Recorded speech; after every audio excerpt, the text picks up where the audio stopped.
Well, well. Okay. New world. Let's go. Hang on. How's the volume? Just volume. That should be fine. In-game volume's a little loud.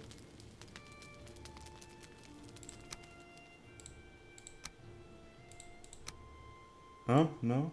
Just my mic resetting itself to good quality after me dropping it by accident. Okay.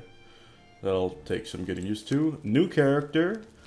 Doing a character for a streamer friend's world. Her community server eventually. I want side world. Let's see. Side world to bring in mats. It's going to be more of a building server. So really want to have everything set up here. Let's see. I like royal.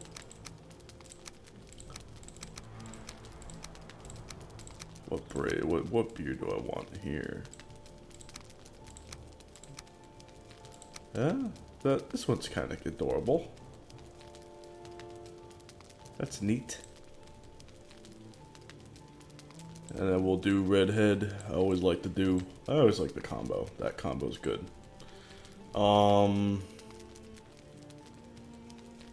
Just for convenience sake, we'll have this be that. Of course, make it local, just in case. And then my seed. What seed am I going to use?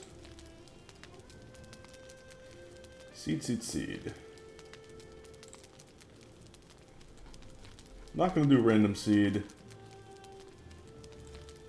I want to have a seed that will be able to showcase Hilder's Quest because a lot of my friends are really deep into Baldur's Gate 3, and I don't want to delay showcasing my reaction and everything neat with Hilder's Quest and doing like guides for Hilder's Quest stuff. I don't want to delay that any more than it will be.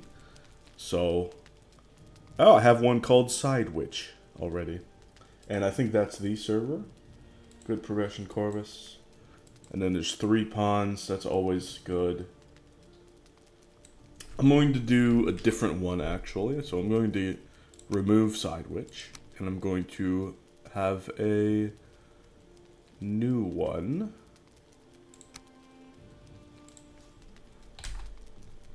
And it's going to be... I'll just call it Out. Out! Oh, it's gotta be fine. Out-Heim. Yeah, sure. Alright, and then I'm going to set resource rate to 1.5 times. I just really like that. Everything else normal. It's gonna feel satisfying having Megan Gjord and then having 1.5 times. Like working up to that, it's gonna be so good. Let's move this to local as well, and we'll start it up. I'm going to try to make this run as informative as possible, even though it's going to be very slow-paced, very casual on the side shenanigans. I do want to set up a bunch of farms, so Grey Dwarf Farm, things like that. It's important so that I can get all of these good mats in, but I do want to do a lot of good progression on this server, and then a lot of chill times on the community server that I will be playing on for this streamer friend. Very cool. That's going to be fun. And I've got quite a bit of bits and things to talk about. Like, I got some Baldur's Gate initial thoughts to talk about. I want to talk more about Liza P and Outward, and like just how things work together with my perspectives. They're going to be linked in a very odd way. And then I want to talk about certain aspects, some incomplete series, why are they incomplete, and I want to talk about just things that are good in Valheim that will pretty much always be good in a action-oriented, execution-focused combat game. So, not even execution-focused, just any combat game. So I want to talk about why is control so good in combat games, why is support so good, and why is utility so good. And neither of the latter two things are healing. Healing is its own thing, and I'll get to them later. But control, support, and utility are all things that I would consider it to be aspects of secondary benefits that are crucial to dominating pretty much any combat scenario, unless there's some like royal jank going on. And sometimes people, a lot of times, people want royal jank because it'll fit the way that they want to play. Like, depends on which games they want to play. You know, like, for example, there's chess, a game with like 100% skill, right? And then sometimes you'll have, a lot of times you'll have people who want to play cards, they'll play poker, even though there's RNG involved because it's more fun to them. So they take a little bit of jank so that they can get some more fun out of their experience to them. And so sometimes the jank is warranted, sometimes it is not. So I sat through the entire intro without skipping it because I found out that if you skip the intro, you will miss all of this map exploration. So there's this island over here. Maybe it's not, maybe it's connected, I don't know. But I would have just had a tiny bit here, and then all of this would be gone, and then I would just have this area around myself and around the starting stones if I had skipped the intro. So I don't like skipping the intro unless I'm going into a co-op world. Let's eat a raspberry. I'm going to put this over here. Let's also take a mushroom. Now you notice that there is 2 mushrooms, or 2 things for every 1 item that you pick up. So there's 1 stone here, you pick it up, and there's 2. That's how 1.5 materials work. If you pick up 1 thing, it'll round up. If you pick up a whole bunch of stacks, it'll just do 1.5, and sometimes I think it'll round down. So, first off, take your torch, start destroying saplings. You will get wood.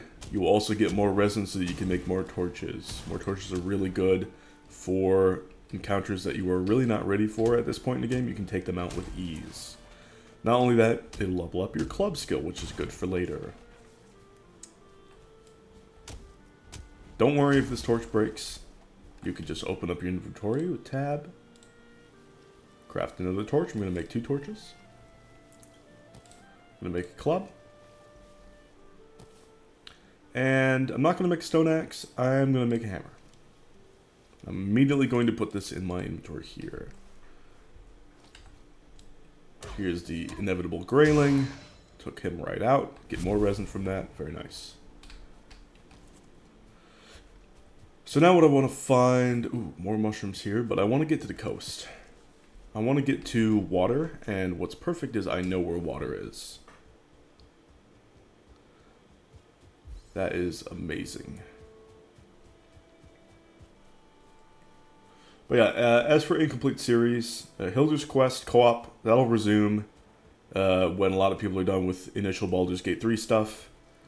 I already have one of my friends that's on a second run, so he'll be probably joining us for Hilder's Quest co-op sometime soon. That should be super, super cool, super good.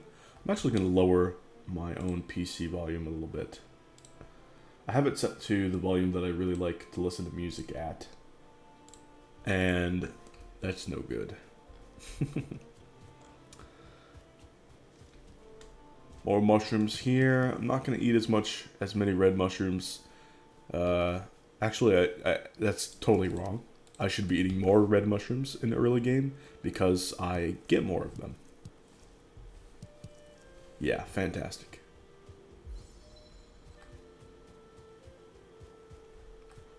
I should pick up as many dandelions as I can, just for the early 1 armor bonus. We're still in summer, well, Valheim summer, so we're getting still access to buildable maypoles and flower crown and all of that, and that early flower crown will give me 1 extra armor in the early game. It could prevent some early deaths, so I'm going to do it. No bones here, but this is actually a really good spot for me to mark. I don't usually mark these, but I'm going to do it here. Just going to call it skeleton spot, because at nighttime skeletons will spawn from there. Well, 1 skeleton per night. Here's another boar. Definitely want to take out as many boars as possible in the early game. But yeah, as soon as a lot of friends are done with their first playthrough of Baldur's Gate 3, and they are grinding. Oh my god, they're going in hard. Then we will be able to resume in full force some Hilda's Request. Oh, look at that mountain! Yo, what the hell? What am I looking at? That's not the hook, is it? That could be the hook. Man, I've forgotten everything about the seed. I don't know what's going on. Here we have flint. Love me some flint. Very good, very important. We can jump straight from... we can get right past the Stone Axe Age and go right into Flint Axe, which is very nice. This run I'm not going to invest in axes, really. I am going to dabble in swords. I just want to stay... almost entirely two-handed once I get my kit really going. And this is, I mean, there's going to be some Hilda's Quest spoilers, but there's also going to be some Ashlands teaser spoilers. So, careful out there.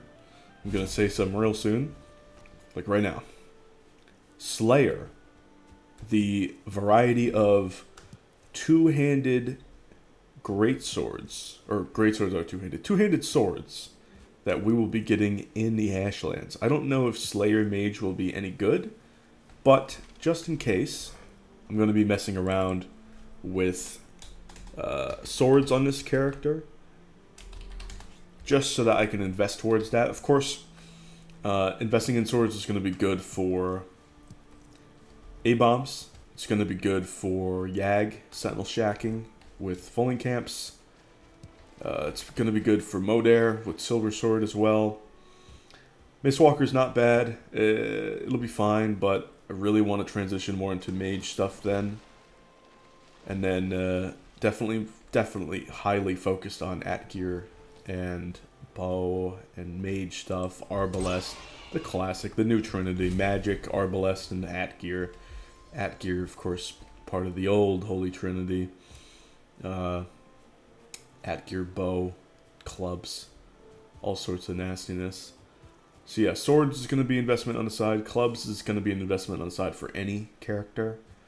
It's always good in the early, mid-game. Just fantastic. Gotta be careful with my stand here. But yeah, I want as much leather and flint as I can grab at the moment. And then there's a lot of necks and stuff right here. I think the Lightning Slayer has some real potential. I don't know how good it's going to be on a mage. We know that there's some lightning magic incoming. There's a lightning staff coming to the Ashlands, so that's going to be really exciting. Look, another skeleton spot. What the hell? This is incredible. But yeah, a lot of hype stuff. There's another one over there. There's an empty altar here. Let's just shorten it to Skeleton Spot. Yeah, I think that might be the hook up there. That's exciting. That's really, really exciting. Like, I know I picked this seed to be good, but I didn't know how good it would be. Look at the flint arrow stack that 1.5 times. Beautiful. I'll take that. I'll take the torch and all of that. No bees in here. That's fine. But I have enough wood. Let's set up a workbench. It's roofed. It's covered. We have enough leather to make a crude bow. I'm going to do that. I'm going to log roll for additional stuff. But crude bow at the start, it's nice. It's actually organized just a little bit better. And let's see. Break this down for some more wood. All the recipes going by. Yep. Oh, look at that. Got more boars here. That is amazing. 3 of them. Woo! That sound. The sound effect of the double stagger is so nice. Let's pick up these dandelions. I know where that boar is. I've been experimenting putting together simple editing compilations recently. I did one for Elden Ring, my strength int build in progress, and people watched that. It had great reception relative to a lot of different videos. Feels good. I mean, the algorithm caught right onto it, and that's just a fantastic feeling. Expect my Valheim guides to be just as good, if not better. So the quality of this channel is going up. Feels great. Let's make a flint axe. Let's put this as my number 4. And eventually I want to make a wood shield. So just some wood now. Let's use that flint axe to grab a bunch of wood from these saplings again. It's just super convenient to chop down saplings right now. How much flint do I have? I have enough to make a chopping block, which is really nice.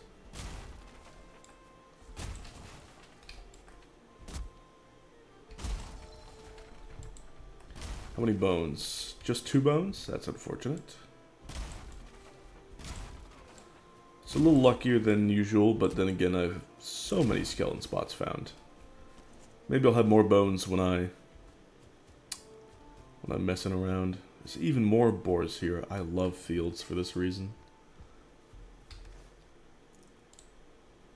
Okay, let's just make an even stack 100 wood arrows. Cost 40 wood. Put in my number 8 slot. Equip it. Let's do flint heads in my number 7 slot. And let's make the wood shield. Of course, style it. Do red and black. Wonderful. Let's put that as my number 3. Now what I want to do is get even more wood. But first off, I have boars I can snipe. Just keep in mind the crude bow drop and you'll be okay. Excellent. Yeah, huge damage with that 3x sneak attack modifier. Such a consistent source of good damage in the early game. I've been there. Okay. Of course, the bow at high levels is just going to be an absolute powerhouse in the mid game, and it's going to be even good for the late game when you have to deal with yalls and such. The current late game, I should say. I assume it'll always be good, but what do I know? So something definitely interested me over here. Right here, look at this. Check this out. This is really cool. So let's take this wood here. Convenient for them to leave that here. Set up a workbench and demolish this stuff for core wood. Oh, and there's a bee here. Excellent. Really convenient. Yeah, absolutely want this core wood early. It's really good to have. Let's actually take all of this wood just to have easy wood. Just repairing with the middle mouse. Not repairing, just demolishing, I should say. And then there is a building over here. And a boar over there.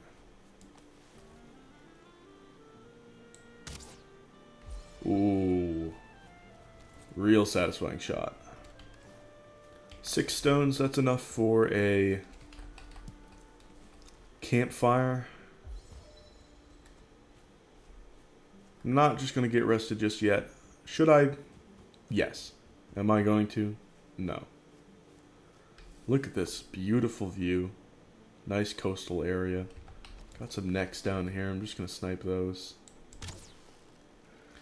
Yeah, it didn't account for the drop off with the crude bow there. Now I am. Just a little off there. There we go. raspberries. If I can get another bee in the chest in here, that would be ideal. I understand if it's not in there though, that's perfectly fine. Nothing! 0 for 2. That is unfortunate. Okay. Now with core wood, I'm actually going to set up stuff in here. Just because of the view and everything, it looks gorgeous. Might do a canal job here. We'll have to see. Actually, I should explore a little bit more. A little bit more. I do want to find... I know that there was a skeleton spot around here that I'm going to check out for bones, so I'll go back and do that. And I'll grab the workbench wood that I left behind as well. Okay. This early leather is huge. Let's actually drop the boar trophy. A lot of really good early mats.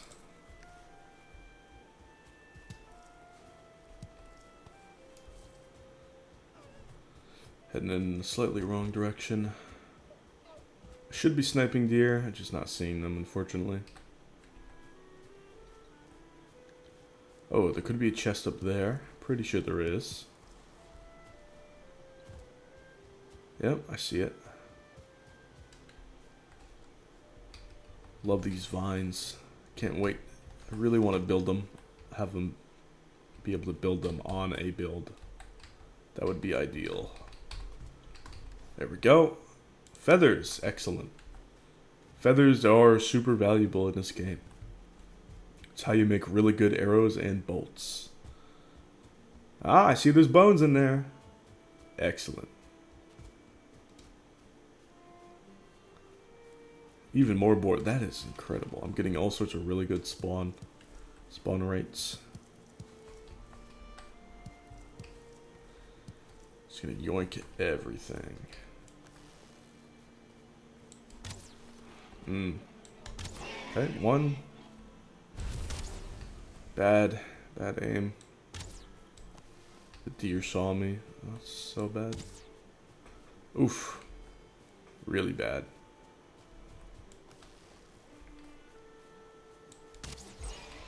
There's another one. I'm gonna assume that you have some partial knowledge in Valheim. You know the basics. I don't want to make this a total early game guide. I already have one of those. I'll link the playlist in the description.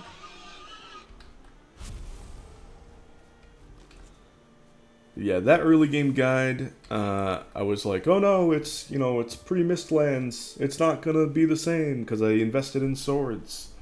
And then the Mistlands dropped. And investing in swords is pretty good, actually. Because they dropped the Mistwalker and Crom. And it's like, oh, okay. Yeah, not bad at all. Let's get rid of that.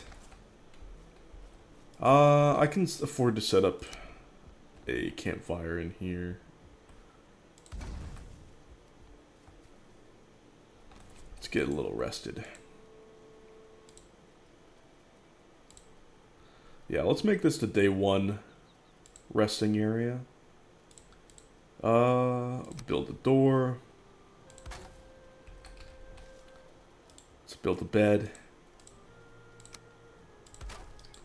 Let's build a sitting log for extra comfort. That's why we got the core wood. Let's make a chopping block to upgrade the workbench. And let's upgrade the casual stuff. Flint axe, hammer. Not gonna upgrade the rag tunic. All this stuff is pretty fantastic, but I definitely want to get a little bit more wood and bring that inside. We have another boar here. Ah, deer, perfect. I want that. Got him. Let's take out this boar.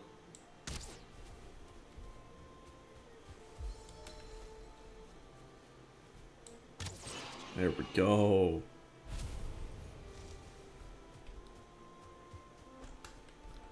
Deer trophy. Give me that. Ah, no room in inventory.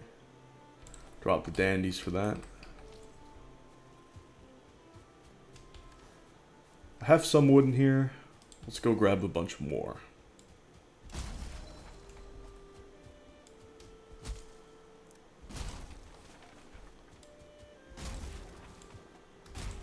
I love when you can toggle, you can slide and customize and zoom in and zoom out and do all of the shenanigans with your camera. I love that. That's the best. Forgot to mark this as a skeleton spot on the map.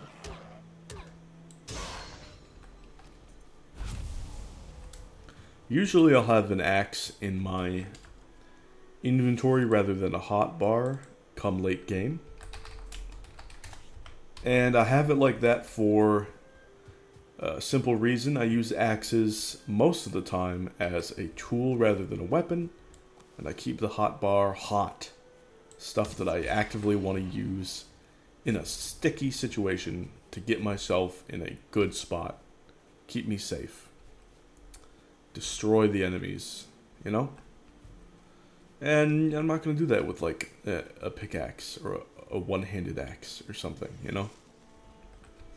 I'll do it with the sword usually, but not with that. However, in the early game there are ancient nests to destroy. Grey dwarf nests.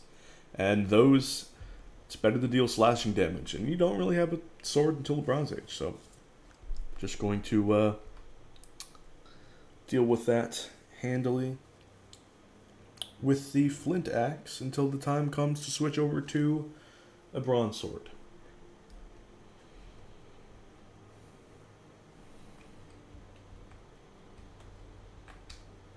Okay, it's day 2. I wanted to sleep through the night and not deal with any skeletons because if I have any skeleton archers, it could be a real pain. Oh, skeleton. Cool. I think I can parry you. No, not really. But that's 2 bones. Ah, I think these skeletons spawn and then don't despawn, which is interesting. I should absolutely cook up all this meat so that I can deal with skeletons a lot easier. No spawn here, that's unfortunate. What's the workbench radius that we have right now? Pretty big. Hilder's Quest added a neat function that's been modded in ages ago, but mods break with like every other update, so yeah. They added in a neat function where you upgrade the level of your crafting station, it increases the radius where you can build and repair. That is fantastic. Let's go out and hunt some other skeletons, why not?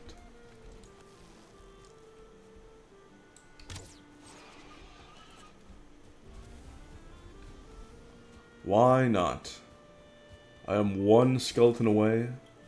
Oh no, I have it. I have 6 bones. I can upgrade my club. Excellent.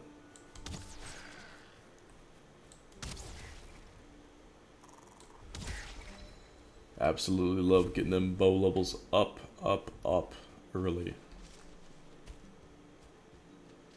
No skeleton there. That is shocking. Truly, there's another boar over there. Getting really lucky with these boar spawns. Although I deliberately save my exploration for mainly fields. Specifically because, well, boar spawn more in fields. What do I get rid of? Let's get rid of the stone. Stone for that. This is the classic day 2 fog. It's really annoying. It's always on day 2. Weather is set day to day. Is that immersion breaking? Yes. But only for now. I don't calculate weather. I don't check it out, even though I could. I don't check it deep into the days. So it's always a surprise. It's always welcome. Not always welcome, but you know what I mean. In terms of immersion's sake, it's always good later. Not as good right now, because I hate fog. I hate that you still can't interact with it. Still, you can interact with mist, can't interact with fog. Very silly.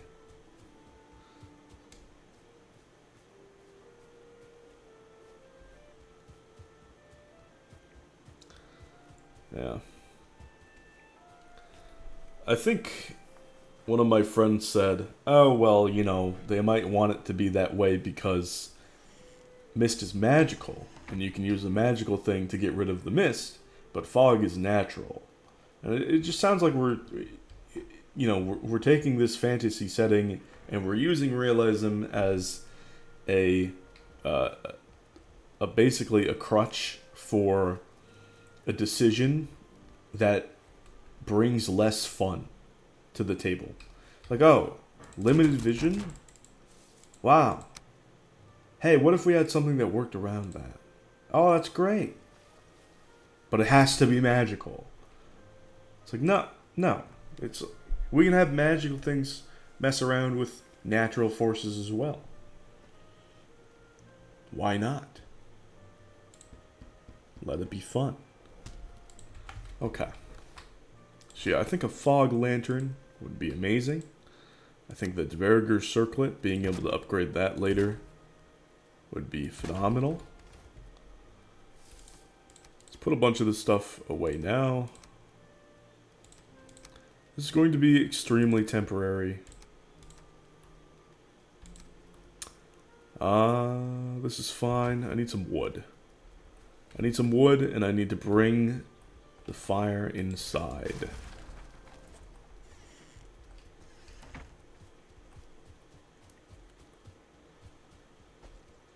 Yeah, day 2 fog. Oh, there's a 1-star deer.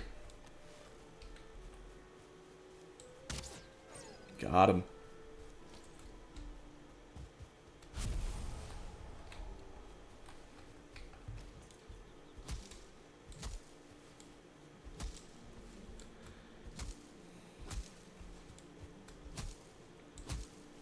Let's just take out these bushes.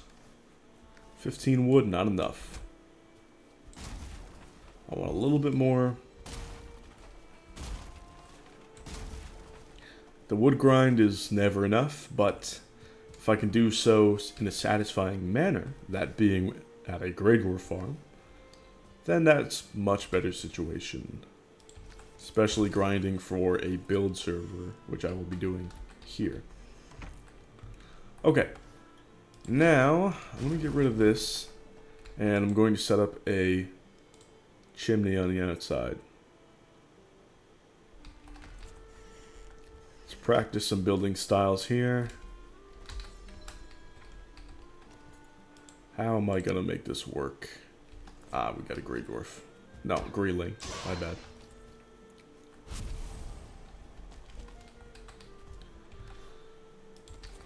Let's see. Could do that. And then have it go along with the building here. Here. I like that. I like how it's on the outside there. Let's give it a roof, 26 degrees.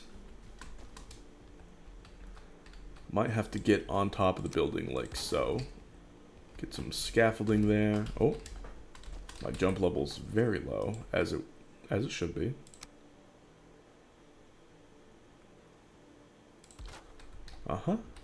That should work just fine. Not terribly aesthetic, of course.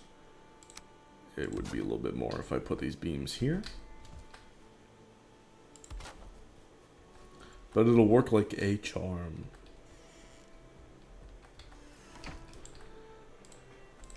Let's put this here. Give a couple of wood to the fire. And then I will craft a bunch of cooking stations. Yeah, let's see if I can squeeze here.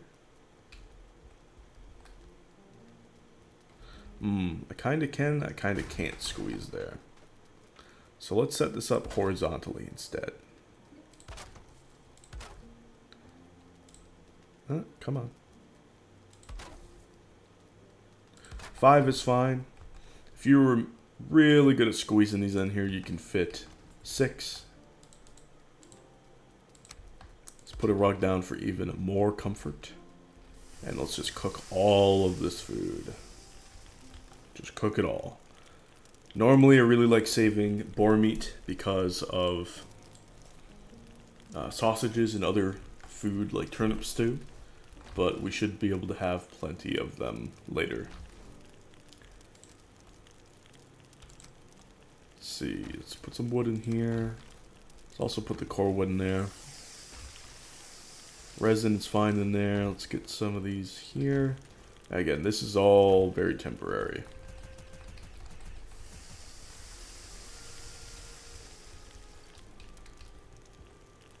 "13 minutes rested already" is fantastic.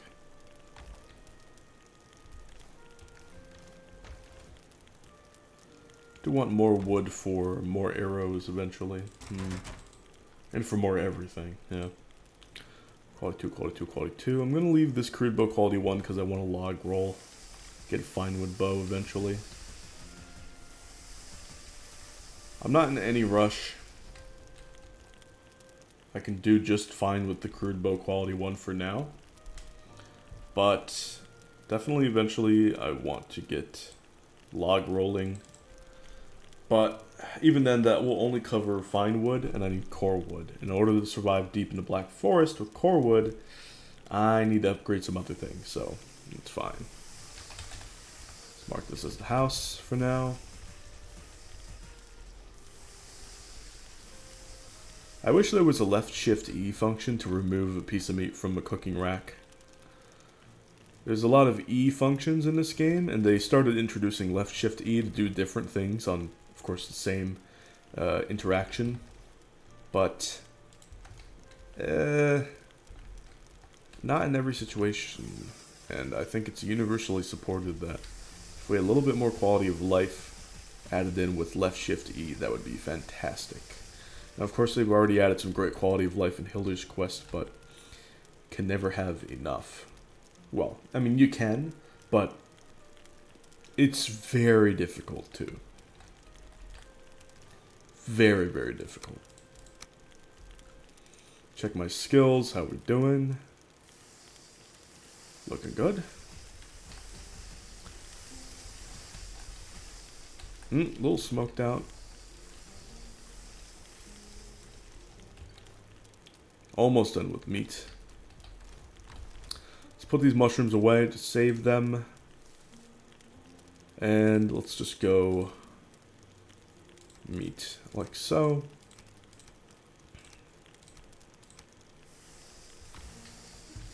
Let's put this honey away to save it.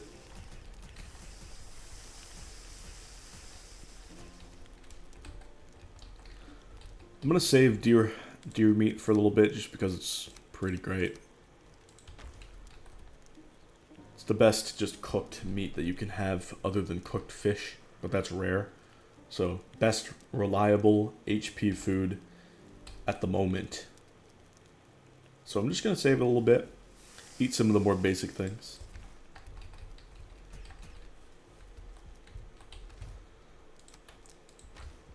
Okay. This is good. Everything's marked. Love doing busy work during the fog.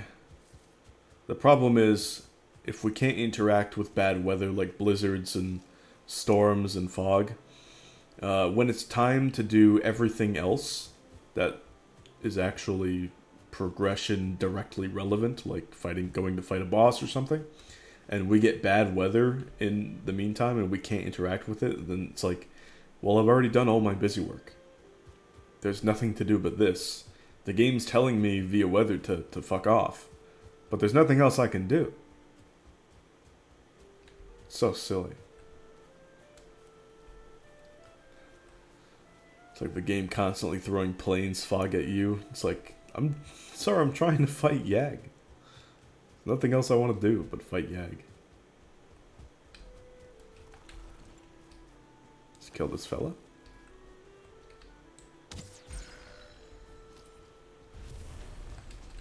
I'm going to want more flint for the tanning rack. And flint X level 3.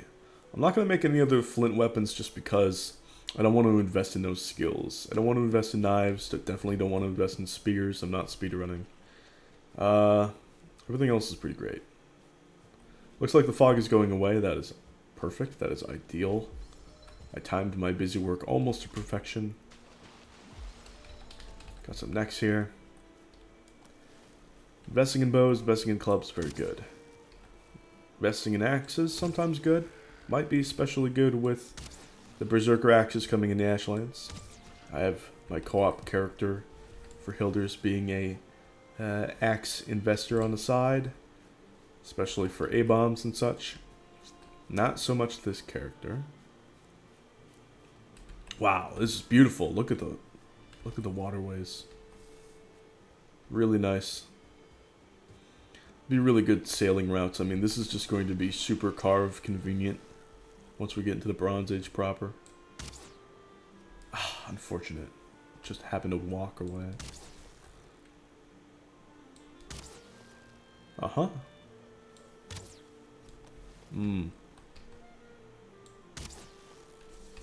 Depth perception messing with me. There we go. Nice. I could map out this waterway, but I kind of want to do it with a carve. I think that would be sick. More boars. I always love the boars.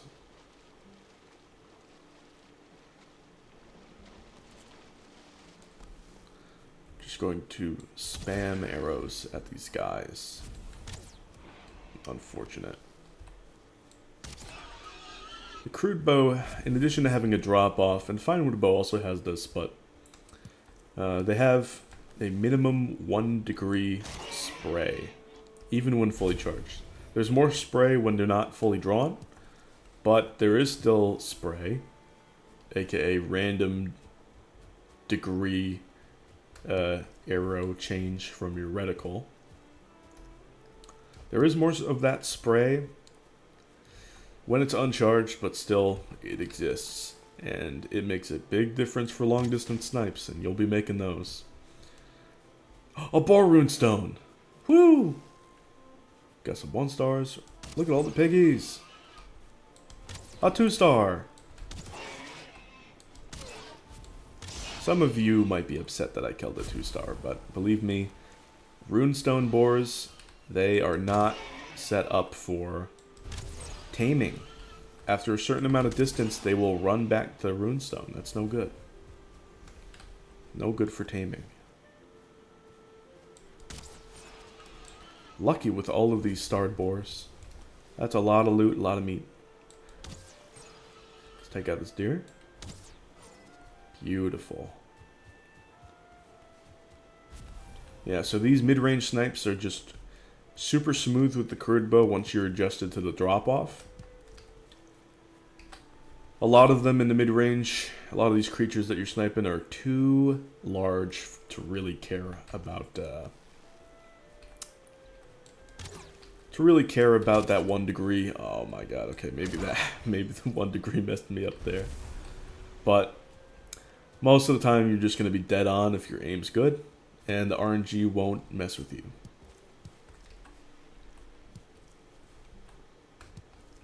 By the time you're really starting to snipe, and snipe well with the fine wood bow, it's going to start to mess with you. And I've experienced it. I've recorded it many times. The fine wood bow just absolutely messing with me on the spray. It's just not good. That's just one of the reasons why I'll be making the huntsman bow when I can. Not the main reason, though. I'm not going to say why until I make it. Most of you already know why. If you've been a fan of this channel for a little bit, you've heard me say why a million different times.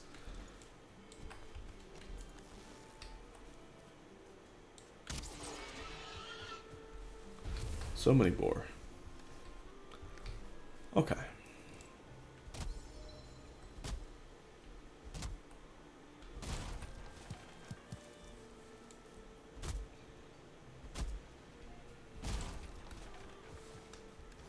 Grab this core wood. Love having all this access to core wood.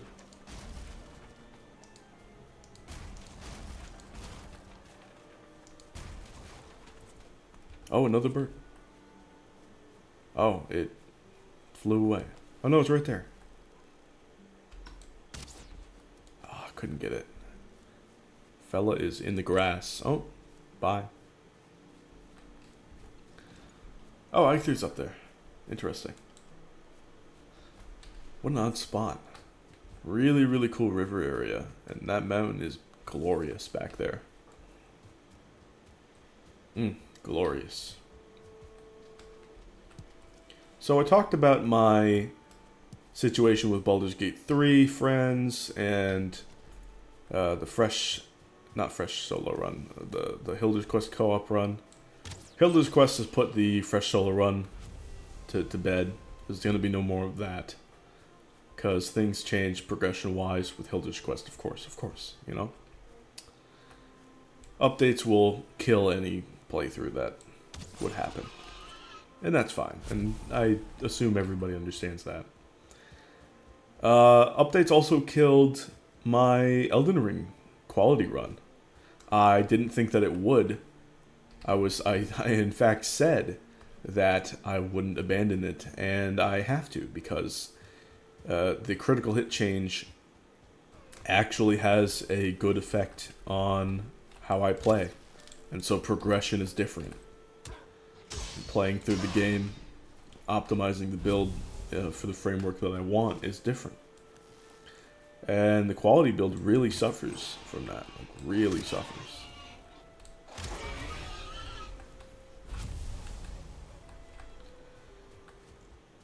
Like, I don't think strength-focused quality is going to be a real thing, or even quality is going to be too much of a thing.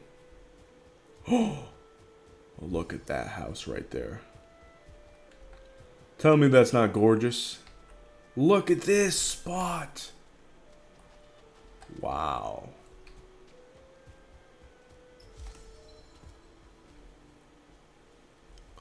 Look at this spot. This house has generated on ground that makes it a little bit artificially elevated above the water line. That makes it look especially good. It's also in a naturally fantastic spot for building. Oh, it's right by a field and everything. Let's kill this deer if I can. Ah, it saw me. That's fine. Let's get this flint. Okay, we have enough flint.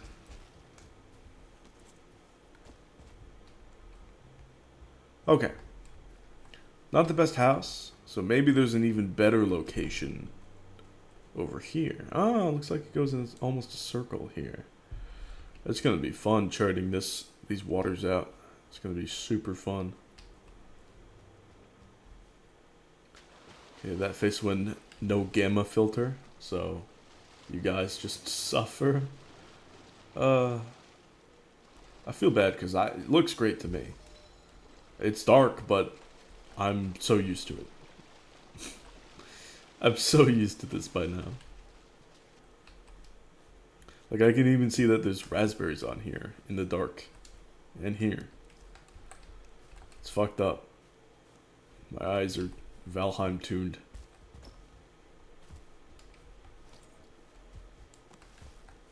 Got a couple of birds here. Not exactly the best snipe there. That's probably because it wasn't fully drawn. Alright, excellent bird kill.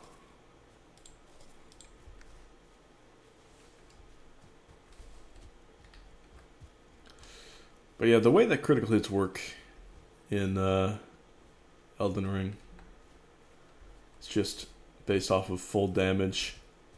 And the full damage on even a buffed Dragon Halberd, the main quality somber weapon that I'm going for, is less than just pretty much high damage weapon on any other build that I could go for. And so the crit change did not benefit the Dragon Halberd one bit, and therefore the strength focus quality build. Oh, we got a thing. We got a B here. Let's actually use this to repair the crude bow. And let's use it to take the B.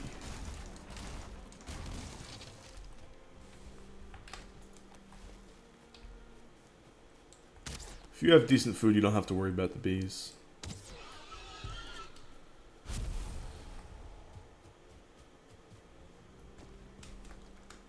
Let's see.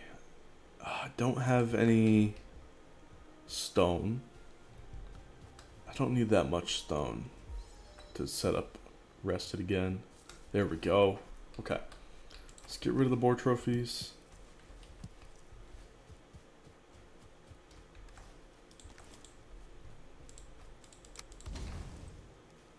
Get rested and go back to the village. Not village, the house. Or I could just adventure through the night, but yeah, I should do that. I should adventure through the night. Try to find a good spot, a better spot. So many mats. It's absurd. Let's make more arrows. That should be good. A crude bow quality 1 can shoot exactly 50 arrows before breaking. Okay, I'm rested. Let's go. Yeah, sorry about the nighttime, but I've deemed it too good to keep adventuring. No bees here? Okay.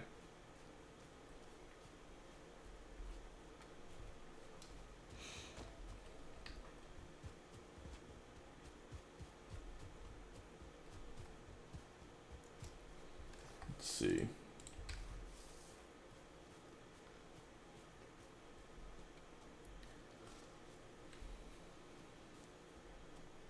I think I'm going to give you my Baldur's Gate 3 initial thoughts right now. Just adventuring into darkness, you might as well have something good to listen to. Baldur's Gate 3 is a lot of fun. If there's going to be D&D co-op shenanigans in a computer sense, meaning DM is effectively a robot set up for you. Imperfect, but nobody has to worry about DMing. Well, hey, that means it's going to be pretty much an automatic 8 out of 10 for me. And there's some things that will bring it up and some things that will bring it down. I'm going to remain with that score of 8 out of 10. I think it's a nice 8 out of 10 game. And I think it'll only get better with time. And I think that a lot of endings are still incoming that they had to cut from the game. So there was cut content. They removed it because they had to meet the launch time. And now they're adding it back in and they're working on patches and stuff. Very cool. Does that kind of take out the weird narrative that they said it was a... People were like, oh, it was a complete game. All they did was give us a complete game and it was great. It's like, yeah, kind of does. Especially with like the bugs that they're fixing. They had to add in very crucial endings, and I feel like one satisfying ending that would be in the game for one of the characters is still not in the game. Like, really? This character's doesn't have like that ending? Are we being for real? I don't want to spoil that, but it just seemed incomplete. Like the game that everybody was touting as, oh my god, it's amazing, it's complete. You guys are praising the bare minimum, and it was not complete. Endings were still being added in, and not just like extra endings, cut content endings.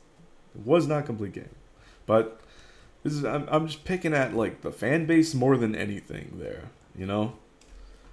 Not talking about the actual quality of the game, which is great. Great game. I like it. Like a lot. A lot of control spells were nerfed, which I hate. I hate that. I want to dominate encounters with pure control.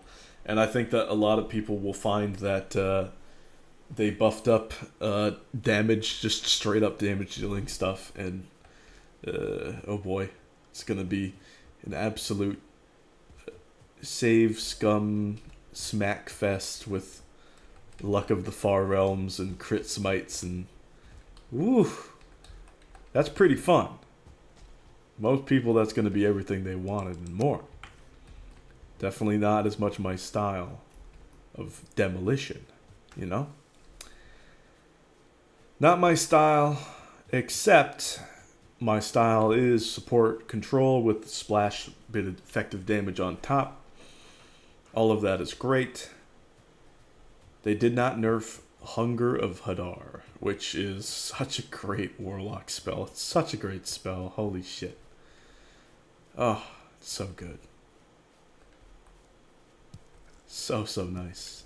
Here's some cold and acid damage, which you can modify with the wet status for enemies, which is phenomenal. Okay, you have that. That's already good. The damage, not bad. It's DOT. Pretty cool. Concentration, hey, not bad. Cool. It's also darkness in that area. The warlock can get Devil Sight, which means we can see through magical darkness, which that is magical darkness. What do we drop? I think I'm going to drop that. Where are the rest of the mushrooms? Here we go. And then it can, I think it can restrain enemies. Or no, it blinds them. Yes, it blinds enemies. It's darkness, blinds enemies. It might also be like difficult terrain or something. It's absurd. It's ridiculous. There's a lot of things going on with it that are very, very good on the side. So it is a really good control and support spell that also deals DOT. How very nice is that? Allow me to explain to you what control support utility is. I said I would, and I'm going to. Control is debuffing the enemies. Basically getting really good debuffs to help them not do what they do best, whatever it may be. Whether it's getting attacks, whether it's being able to move, whether it's lowering their chance to do this or that, whether it's putting a variety of status effects on them so that they just can't do their thing. They're screwed. That's control. If you can attach control to decent damage, you have an amazing ability or skill or what have you on your hands. Just incredible. Let's get this leather. Just by default, you look at the concept of combat. One-on-one, there's a neutral, so you don't know who's going to attack what. You're stanced just outside of each other's range. And I mean, think about this in terms of like fisticuffs, just boxing or what have you. You're fighting an enemy, you got your stance ready, your guard, and you're more interested in taking out, whittling an enemy down over time than really just slapping them up with the heaviest of strikes, one by one.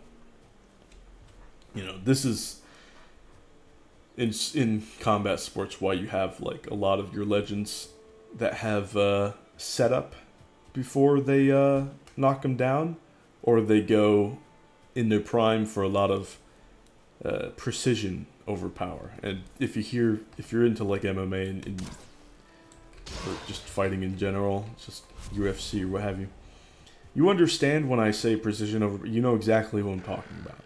I'm talking about old Conor McGregor. Precision over power. Old Conor McGregor when he was in his absolute dominant phase.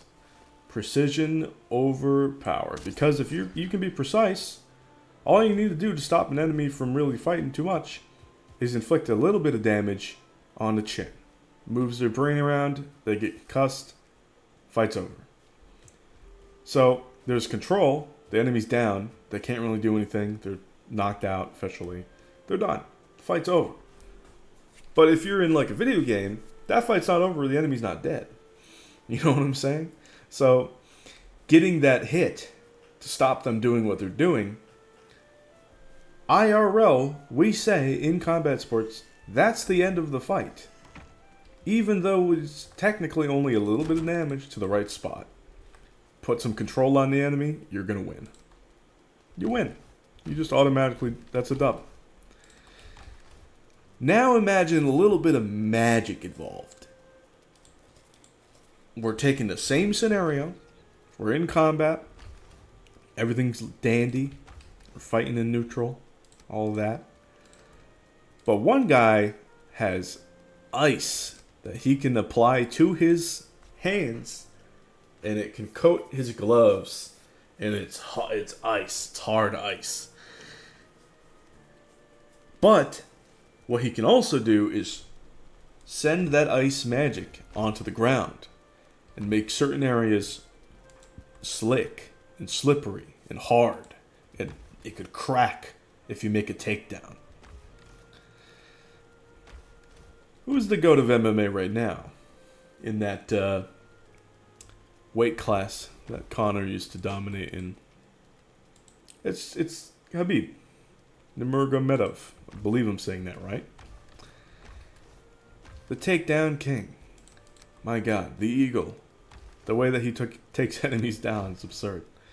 You see smash. You know what I mean? There's the takedown. Being able to take an enemy down is going to be far, far more consistent if you are able to apply that slick ice magic to the ground. It'll be so much easier. Get an enemy, you're getting your jabs, getting everything right in neutral. Okay, you're stuck on me. I'm going to put ice magic on the ground behind you. I'm going to make that slippery, and then I'm going to use my jabs and footwork to maneuver you over there, and then I'm going to attempt to take it down. Not even just going to use the ice magic and then have you off balance and then go for a knockout, maybe a hook or something. No, then I'm going to go for a takedown and a grapple, which is going to, again, put even more control on you, and you're not going to be able to do what you want to do because you're grappled. And then there's going to be the submission.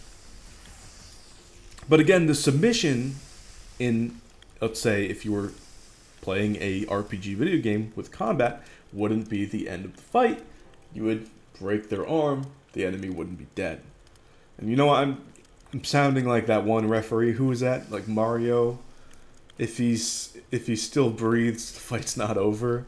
Or whatever the meme is about him. I know I'm sounding like that, but believe me, don't apply this to combat. I'm using an example to try to get my point across in terms of video games, why control is so good.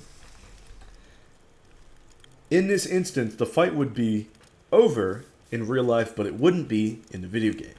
However, you had an enemy that's put into control with the environment, so they can't really stand well, bad footing. That's one aspect of control. They're taken down. That's another aspect of control. They can't really move. They're grappled, can't move specific motor functions. That's more control.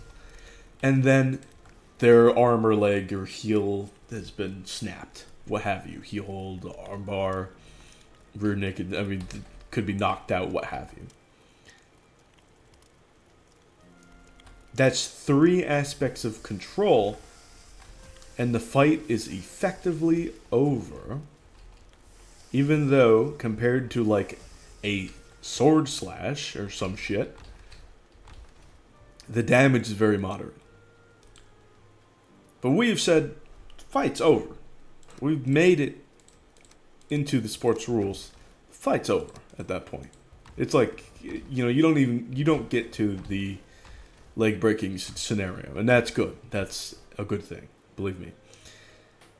But fight is over at that point, because it really is. And you look at HEMA even very casual cuts, slashes, what have you, taps with the sword on the body. That's the point. The bout is over. Because you're getting tendons, you're slashing muscles. 2-star deer, yo! And it's over. It's totally over. It's like, okay, well, you can't move the same way that you used to. Because your tendons and muscles have been severed. You can't. And then at that point, the rest of my impacts and my cuts are going to be much, much easier. It's going to be much simpler.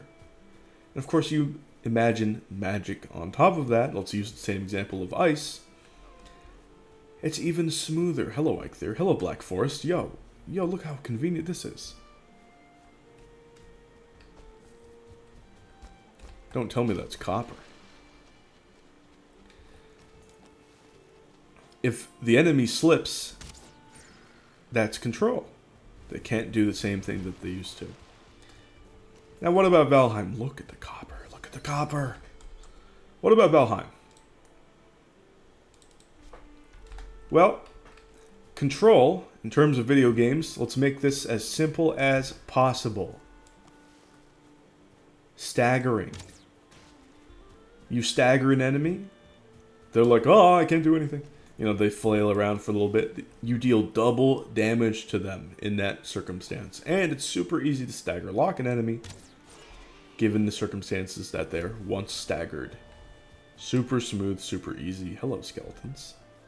Hello, skeletons. Why are you here, bird? You're a Black Forest bird. You stagger an enemy, not only are you not taking damage incoming, but you are doubling your damage outgoing.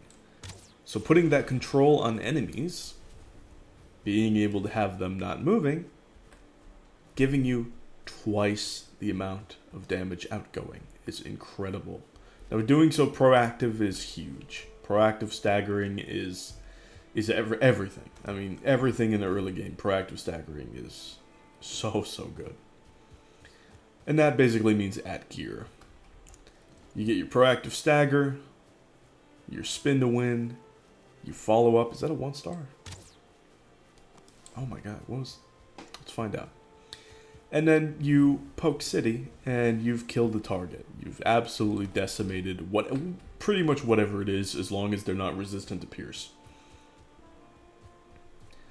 In doing such, instead of doing one hit and taking a trade, and then maybe making another hit and killing the enemy, now, instead of having 2 hits for 200% damage and taking 1 hit, now you have 1 hit that's 100% damage, followed up by a essentially free kill that might be 600, 800% of your damage. And at this point, it's like, okay, well, what do you want 6 to 8 times the damage and no hits, or do you want 2 hits of 200% damage and 1 hit incoming your way? Obviously, you take the first option with all of the control. Control is king in these games. And control is still king in D&D, Baldur's Gate. Control is king in a lot of Final Fantasy games. Control is king in most of these games. Except for, like, I don't know too much about it, but I believe, like, very, very traditional, like, MMOs, control is not really a thing. They really hard stick to very specific roles. Like, oh, tank, DPS, healing, you know. Healing is not support. This is my next thing. Healing is not support. Another thing that can dominate the battlefield, it's all these games, combat, if it's done well, is support. Healing is not support. I'm looking at you, Overwatch. That's not what that means. Healing is healing. And I'm going to explain to you why. Healing effectively allows you to keep fighting at the same point in video games. You don't take any detriments from taking just flat out damage usually in a game. You get to keep fighting at 100% until you're dead. So healing in these games is just allowing the player to keep playing at the same level that they've been playing. You're keeping them alive. Very good. Thank you, healer. Love a good healer. Very nice. Support is actively slapping some good buffs on your fellow party members. So support would be putting haste on a party member, or putting a attack up on a party member, or putting a bubble on a party member in Valheim, doing your staff of protection. That is incredible support, because it allows you to keep doing what you're doing, but better. It allows you to dominate enemies on a higher level than what you would normally be able to do. It's not extending your normal idea, it is making it so much better. With good support, it totally changes the way that your frontman or your DPS functions. Totally changes the way that it functions. Now you can be super aggressive with something like effective extra HP with the bubble, or good healing also. But the bubble also allows you to disregard the staggering effect on a parry for starred enemies in Valheim. So it allows you to do extra things that you won't normally be able to do if you had a lot of healing. You could still get out-damaged and killed if you tried to parry a target and you got staggered and you have good healing from a party member, but it's not the same. It's not the same. You could still get out DPS'd by the enemies, especially a starred Seeker Soldier. Those things are no joke. No joke at all. But if you have the bubble, you can parry a starred soldier. The bubble will pop, but you won't be staggered. And you will be able to get your aggression in and get your damage in now that that soldier is controlled. It opens the door a little bit for a good control effect to open the door a lot on enemies that you would normally not be able to deal with. This is why support and control are so strong. It's also why I kind of don't really like Final Fantasy XIV, because it is very MMO coded in that it is just straight up a whole ton of healer's gonna heal, DPS gonna DPS, tank's gonna tank. Oh boy. Old Final Fantasy mages and roles were not so concrete, and there were a lot of support and control mixed in with, say, black and white mages. And you don't get that nuance. You don't get that satisfaction for diving deep into those abilities. You just get a basic rotation. And holy shit, I'm not a fan of that. Final Fantasy XIV mini rant aside, the last thing that I want to talk about in terms of what is really good in these combat style games is utility. And this is sort of a jack of all trades keyword that means a variety of different things. Basically, it's anything unique that is going to give you some sort of odd benefit that can't really be described as well. Yeah, I know. Sounds painful. But it fills in the gaps of extreme niche benefits that support and control can't really do. So there's a lot of utility in D&D, so there's a lot of utility in Baldur's Gate 3. Imagine it kind of like this. the spell Create Water in D&D combined with, say, Shape Water. What you can do is make a certain area wet and then freeze it and then have that be control for enemies. That's very good. You could also just have it make water if you're playing a more of a survival style D&D game. And that's very good, because you need water to live. But here's the big utility aspect, other than creating water to live, is you can create water, pour it in a lock, and then freeze it, have that water expand as it turns to ice and break the lock, therefore opening a door for you, potentially into a treasure room, so you can get early, very special gear, and then dominate enemies in the future.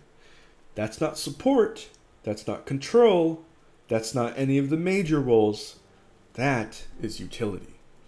And so utility is going to be something in Valheim like aggro radius manipulation, where you are basically just using the noise values of certain enemies and their hearing against them in order to drag them into specific spots or only pull certain types of enemies towards you. It's very good. Very, very good. Love me some good utility. My chests are getting a little cramped here. I'm going to make the tanning rack now. Let's go do that.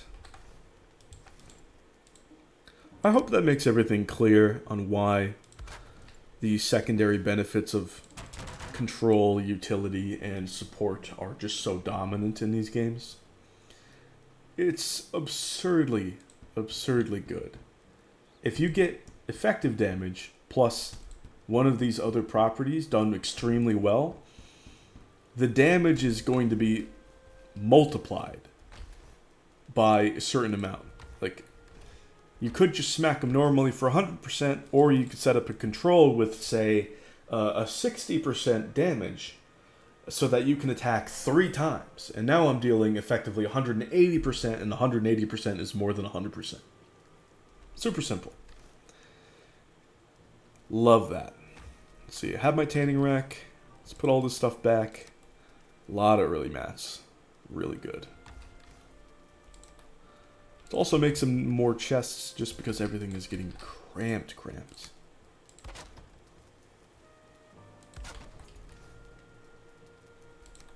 Let's put wood over here now. Extra food here. This is fine. This is also great.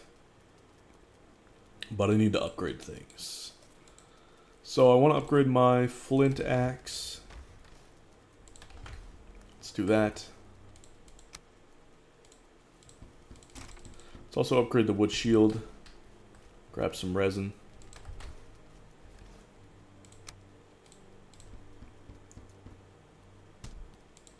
Plenty of torches. I didn't want to sleep. Okay, good.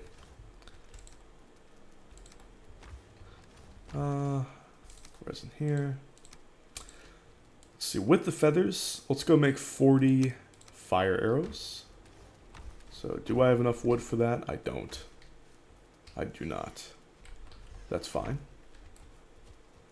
We can grind out that wood real quick. Basically getting ready to adventure into the Black Forest and grab myself some core wood. Potentially kill some trolls. I've got enough flint arrows for that. I definitely want to kill those skeletons that I saw over there by the burial chamber. I want to get to, well, of course, quality 3 club, but also I want to make a leather helmet and make that quality 2.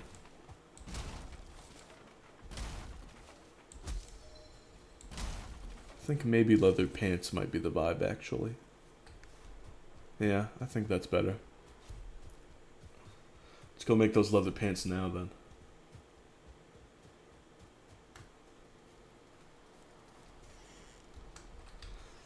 Okay.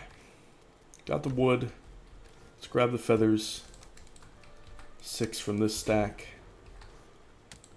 Fire arrows will handle a lot of early advanced Grey Dwarfs, so maybe your starred Grey Dwarfs from a distance, your Shamans, your Brutes from a distance. It's going to be very good. Flint arrows are technically more powerful against trolls and such. So just going to keep that the way it is. Keep my flint arrow stack for trolls and trolls only at the moment. I should also gather enough wood for my bees as well. I am going to settle right here for now.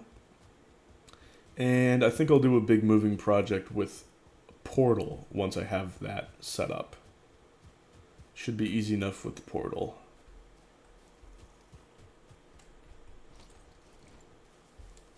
I'm not really worried about fighting anything at night. It's just going to be extra greylings, and that's nothing.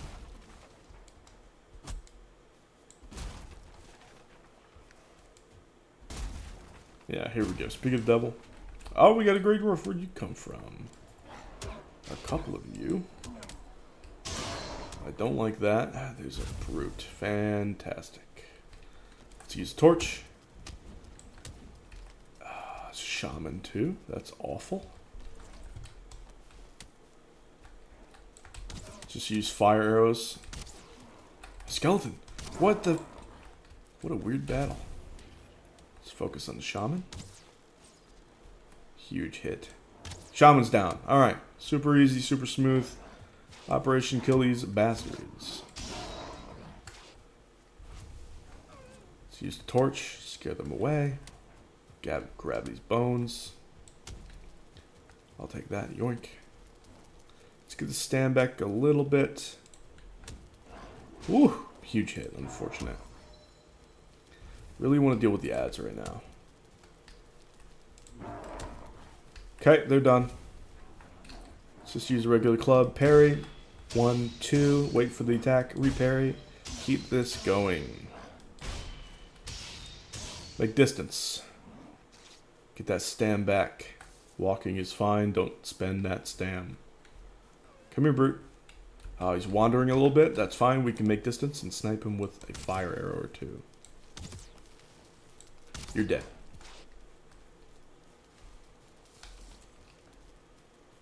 He's not dead. He is now. Love those early fire arrows for that. Okay, a lot of good mats. A lot of good mats. Yo. A lot of good mats. More than enough to put up those bees. Let's put them on the top rung. Should be able to jump onto this. And then, oh, I've scuffed it a little bit. There we go. Perfect.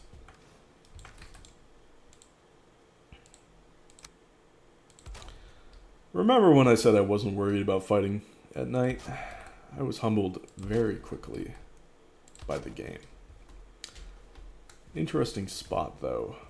Some skeletons, some Grey Dwarfs. Very fun. Proved my point about fire arrows, though, and torches real quick. Real quick. Let's go make those leather pants. Can I not? Does it take bones to make? Does it take bones? Oh no, leather pants right here. Okay, I was like, where are they? Where are the leather pants? Should take bones to upgrade them. Let's upgrade the hammer. Don't want to upgrade the crude bow. Crude bow's pulling in a lot of work already.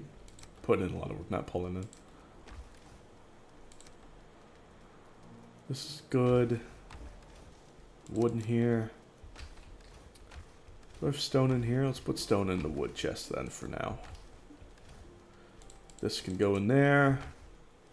Should be all set up. Alright, that'll be the end of episode 1. Doing very nice. Yeah, I gotta get ready to go to work. Future episodes will probably be streamed. But I hope you guys enjoy this. I hope everybody understands my points about control and all of that. Anyway, thank you for watching, and I'll see you guys some other time. Bye!